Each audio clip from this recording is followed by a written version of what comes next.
फला मलय शीतला सस्य श्यामला सस्य श्यामला मातरम वंदे मातरम।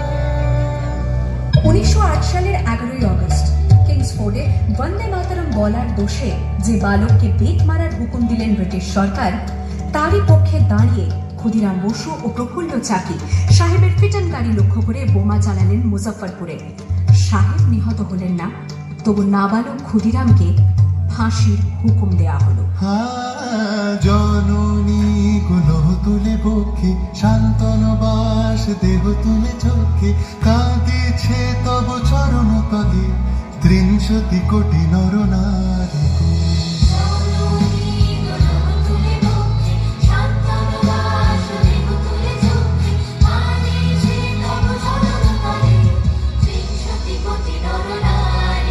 যারা স্বর্গগত তারা এখনো চলে স্বর্গের যে প্রিয় জন্মভূমি এসো স্বদেশ প্রদের মহাদীক্ষালু সেই মৃত্যুঞ্জয়ের চরণ চলে। যারা জীর্ণ জাতির বুকে জাগালো আশা মন মলিন মুখে জোগালো ভাষা আজি রক্ত কমলে গাথা আজি রক্ত কমলে গাথা মাল্য খাই বিজয় লক্ষ্মী দেবতাদেরই কালে মুক্তির মন্দির শোকানো তলে কত প্রাণ হলো বলিদান লেখা আছে অশ্রু জলে লেখা আছে অশ্রু জলে।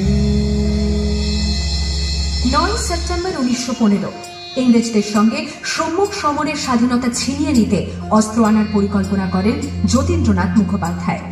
বালেশ্বরে সঙ্গীদের নিয়ে জাহাজ থেকে সেই অস্ত্র নামাতে গেলে ইংরেজ বাহিনী তাদের ঘিরে ফেলে। বুড়িবালমের তীরে লড়াই বাঁধে বিরাট ইংরেজ বাহিনী বনাম বাঘা যতীন ও তার 4 সতীর্থদের। এককালে শুধু ভোজালি হাতে যিনি বাঘ মেরেছিলেন সেই বীর সেদিন লুটিয়ে পড়লেন।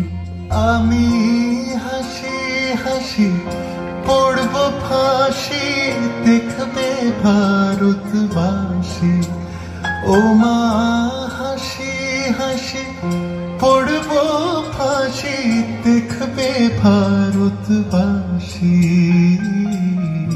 8ই ডিসেম্বর 1930 বিনয় বসু, বাদল গুপ্ত, দীনেশ গুপ্ত সাহেবী পোশাকে ট্যাক্সি থেকে এসে নামলেন রাইটার্স বিল্ডিং এর সামনে।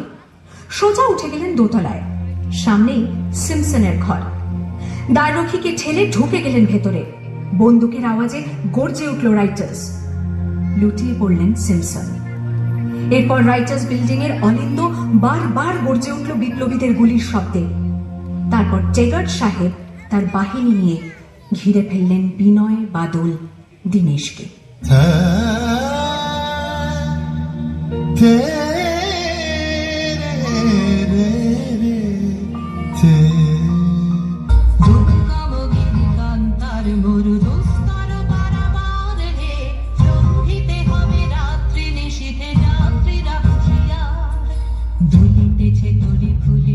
জল ভুলিতেছে মাঝি পর ছিড়িয়াছে পালকে ধরিবে হাল আছে কার ধুলিতেছে তরি ভুলিতেছে জল ভুলিতেছে মাঝি পর ছিড়িয়াছে পালকে ধরিবে হাল আছে কার কে আছো জোয়ান হওয়া জোয়ান পাখিছে ভবিষ্যৎ কে আছো জোয়ান হওয়া জোয়ান পাখিছে ভবিষ্যৎ এই তুফান ভারী দিতে হবে পারি নিতে হবে গরিবা গমগিরি অবতার দুস্তর পারাবারে লঙ্ঘিতে হবে রাত্রি নিশিতে যাত্রীরা হুঁশিয়ার। 29 সেপ্টেম্বর 1942 তমলুকের মাটিতে কয়েক হাজার ভারতীয়কে নিয়ে যিনি পুলিশ স্টেশন ঘেরাও করার লক্ষ্যে হেঁটেছিলেন, সেই 70 মাতঙ্গিনী হাজরা পুলিশের নির্মম গুলিচালনা ও লাঠিচার্জ সত্ত্বেও তাঁর হাতের পতাকাটি মাটিতে লুটোতে দেননি।